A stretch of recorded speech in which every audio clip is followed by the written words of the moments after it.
নমস্কার। আবৃত্তি করছি কবিগুরু রবীন্দ্রনাথ ঠাকুরের লেখা ভুল স্বর্গ।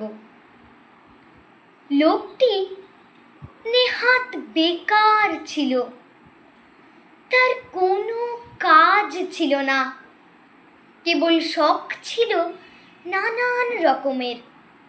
ছোট ছোট কাঠের চৌকোয় মাটি ঢেলে তার উপরে সে ছোট ছোট ঝিনুক সাজাতো। দূর থেকে দেখে মনে হতো একটা এলোমেলো ছবি, তার মধ্যে পাখির ঝাঁক কিংবা এবড়ো খেবড়ো মাঠ, সেখানে গরু চড়ছে কিংবা উঁচু নিচু পাহাড়। তার গা দিয়ে ওটা বুঝি ঝর্ণা হবে কিংবা পায়ে চলা পথ।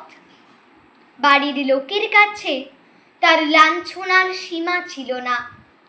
মাঝে মাঝে পণ করত পাগলামি ছেড়ে দেবে, কিন্তু পাগলামি তাকে ছাড়তো না।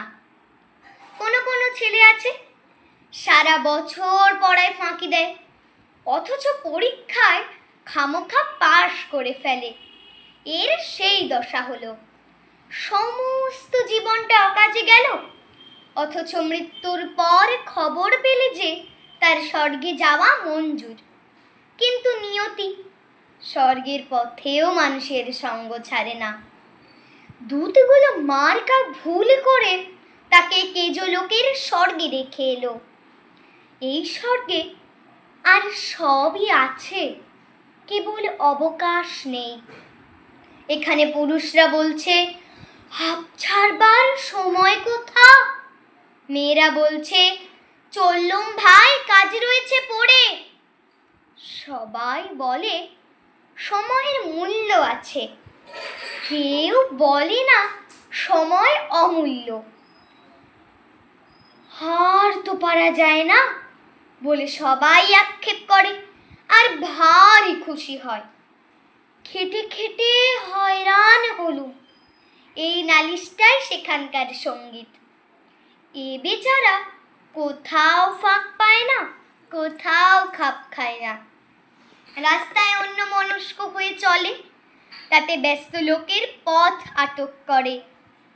চাদরটি পেতে যেখানেই আরাম করে বসতে চায়, শুনতে পায় সেখানেই ফসলের ক্ষেত, বীজ পোতা হয়ে গেছে, কেবলই উঠে যেতে হয়, সরে যেতে হয়। ভারী এক ব্যস্ত মেয়ে স্বর্গের উৎস থেকে রোজ জল নিতে আসে। পথের উপরে দিয়ে সে চলে যায় যেন সে তাদের দ্রুত তালের গতের মতো। তাড়াতাড়ি সে এলো খোঁপা বেঁধে নিয়েছে, তবু দু চারটে দুরন্ত অলোক তার কপালের উপর ঝুঁকে পড়ে তার চোখের কালো তারা দেখবে বলে উকি মারছে। স্বর্গীয় বেকার লোকটি এক পাশে দাঁড়িয়েছিল, চঞ্চল ঝর্ণার ধারে তমাল গাছটির মতো স্থির। জানলা দিয়ে ভিক্ষুককে দেখে রাজকন্যার যেমন দয়া হয়, একে দেখে মেয়েটির তেমনি দয়া হলো। আহা, তোমার হাতে কোনো কাজ নেই বুঝি? নিঃশ্বাস ছেড়ে বেকার বললে, কাজ করব তার সময় নেই। মেয়েটি ওর কথা কিছুই বুঝতে পারলে না, বললে, আমার হাত থেকে কিছু কাজ নিতে চাও? বেকার বললে, তোমার হাত থেকে কাজ নেব বলে দাঁড়িয়ে আছি। কি কাজ দেব? তুমি যে ঘড়া কাখে জল তুলে নিয়ে যাও, তার একটু যদি আমায় দিতে পারো। ঘড়া দিয়ে কি করবে? জল তুলবে? না, আমি তার গায়ে চিত্র করব। মেয়েটি বিরক্ত হয়ে বললে, আমার সময় নেই, আমি চলব। কিন্তু বেকার লোকের সঙ্গে কাজের লোক পারবে কেন? রোজ ওদের উচ্চতলায় দেখা হয়, আর রোজ সেই একই কথা, তোমার কাখের একটি ঘড়া দাও, তাতে চিত্র করব। হার মানতে হলো। ঘড়া দিলে সেটিকে ঘিরে ঘিরে বেকার আঁকতে লাগলো কত রঙের পাক, কত রেখার ঘর। আঁকা শেষ হলে মেয়েটি ঘড়া তুলে ধরে ঘুরিয়ে ঘুরিয়ে দেখলো ভুরু বাঁকিয়ে জিজ্ঞাসা করলে, এর মানে? বেকার লোকটি বললে, এর কোনো মানে নেই। ঘোড়া নিয়ে মেয়েটি বাড়ি গেল। সবার চোখের আড়ালে বসে সেটিকে সে নানা আলোতে নানা রকমে হেলিয়ে ঘুরিয়ে দেখল। রাত্রে থেকে থেকে বিছানা ছেড়ে উঠে দীপ জেলে চুপ করে বসে সেই চিত্রটা দেখতে লাগলো। তার বয়সে এই সে প্রথম এমন কিছু দেখেছে যার কোনো মানে নেই। তার পরদিন যখন সে উচ্চতলায় এলো, তার দুটি পায়ের ব্যস্ততায় একটু যেন বাধা পড়েছে।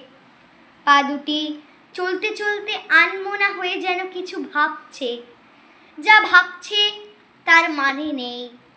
সেদিনও বেকার লোক এক পাশে দাঁড়িয়ে। মেয়েটি বললে, কি চাও? সে বললে, তোমার হাত থেকে আরো কাজ চাই। কি কাজ দেব? যদি রাজি হও, রঙিন সুতো বুনে বুনে তোমার বেনি বাঁধবার দড়ি তৈরি করে দেব। কি হবে? কিছুই হবে না। নানা রঙের নানা কাজ করা বেনি তৈরি হলো। এখন থেকে আয়না হাতে নিয়ে বেনি বাঁধতে মেয়ের অনেক সময় লাগে। কাজ পড়ে থাকে, বেলা বয়ে যায়। এদিকে কেজো লোকের স্বর্গে দেখতে দেখতে কাজের মধ্যে বড় বড় ফাঁক পড়তে লাগলো। কান্নায় আর গানে সেই ফাঁক ভরে উঠল। স্বর্গীয় প্রবীণেরা খুব চিন্তিত হলো। সভা ডাকলে। তারা বললে,